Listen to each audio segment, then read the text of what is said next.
If you enjoyed this podcast, please consider liking, sharing, and subscribing to the channel. The night the furniture moved, the next morning, Peggy Hodgson knew something had changed in her home forever. What started as shuffling sounds had become something much worse. The police report filed that day would mark the beginning of one of Britain's most documented supernatural cases. When Police Constable Carolyn Heaps arrived at 284 Green Street, she expected to find a simple domestic disturbance. Instead, she witnessed something that would challenge her understanding of reality. As Heaps questioned the family in their living room, a chair suddenly slid across the floor without anyone touching it. The officer immediately documented this in her official report, stating she could find no logical explanation for what she had seen. The Metropolitan Police found themselves in an impossible position. Their officer had witnessed something unexplained, yet they had no procedures for dealing with moving furniture.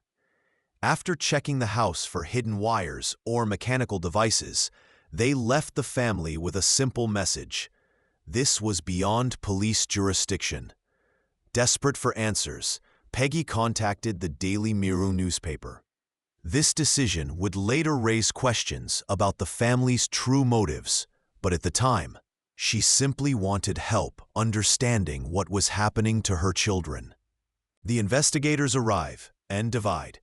Maurice Grosse arrived at 284 Green Street on September 5, 1977, expecting to spend a few hours investigating reports of strange activity. Instead, the Society for Psychical Research Investigator would remain for 18 months, recording over 180 hours of audio and documenting approximately 2,000 separate incidents alongside fellow researcher Guy Lyon Playfair. What they captured created one of the most controversial cases in paranormal research history. The recordings revealed a fundamental problem. Grosse himself caught 11-year-old Janet creating fake knocking sounds with a broom handle. Video cameras filmed her bending spoons and attempting to bend an iron bar when she thought no one was watching. She had also hidden Grosse's tape recorder, suggesting deliberate deception. Both Janet and her sister Margaret initially confessed to journalists that they had faked some incidents to test the investigators. Yet Grosse and Playfair reportedly pressured the girls to retract these admissions. This evidence divided the SPR itself.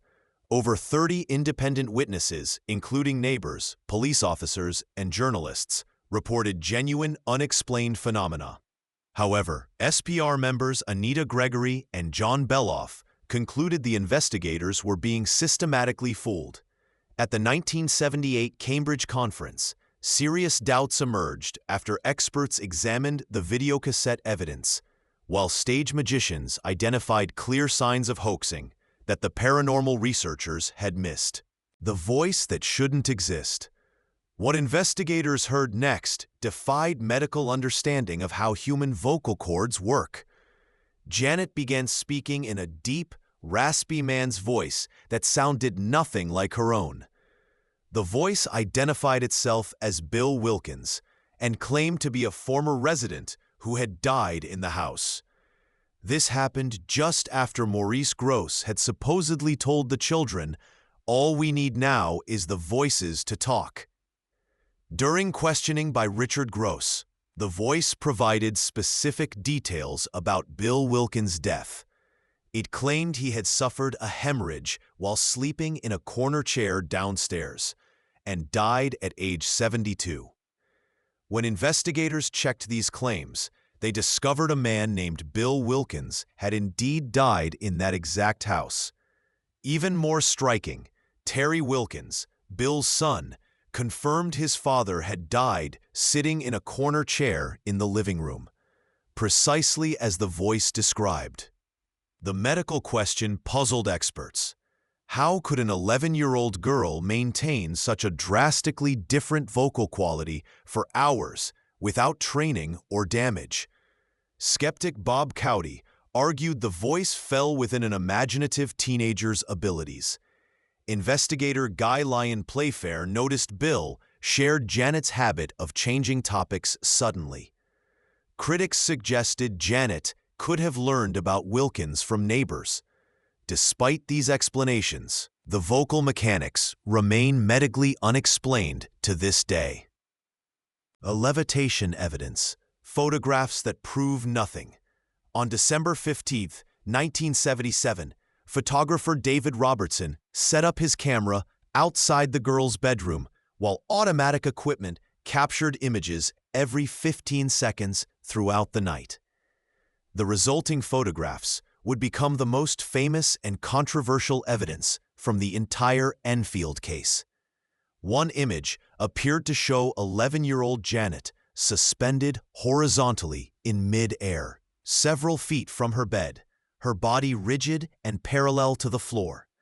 Daily Mirror photographer Graham Morris captured additional shots that seemed to document Janet being thrown violently across the room. These images spread worldwide, appearing in newspapers and magazines as apparent proof of supernatural forces.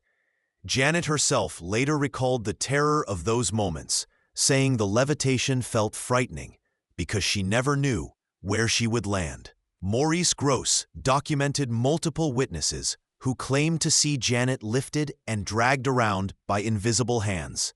However, investigator Melvin Harris examined the photograph sequence and reached a different conclusion.